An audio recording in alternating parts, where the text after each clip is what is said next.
Ada juga berita dari Kasat Reserse Narkoba Polres Toraja Utara dan satu anggotanya yang ditahan oleh Bid Propam Polda Sulawesi Selatan. Keduanya diduga tersandung kasus narkoba karena menerima upeti dari bandar. AKP Arifan Effendi ditangkap bersama Kanit Narkoba, Aibtu Nasrul.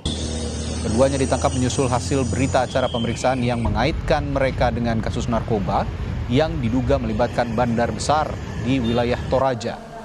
Kabid Humas Polda Sulawesi Selatan, Kombes Didi Supranoto, membenarkan penangkapan ini. Ia menjelaskan keduanya saat ini ditempatkan dalam penempatan khusus untuk menjalani pemeriksaan awal oleh Propam. Keduanya diduga terlibat dengan adanya aliran dana yang mengalir dari jaringan narkoba dengan menyetor 13 juta rupiah setiap minggunya.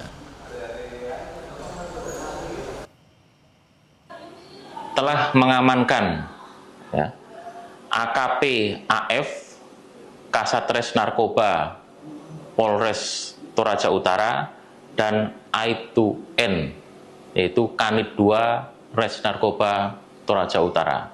Ini terkait dengan penyalahgunaan wewenang terhadap penyalahguna narkoba. Sekarang sudah dilakukan patsus oleh Propam dan masih terus dilakukan proses pemeriksaan untuk selanjutnya dilakukan nanti sidang kode etik. Dan untuk perkembangan nanti akan saya sampaikan kepada rekan-rekan.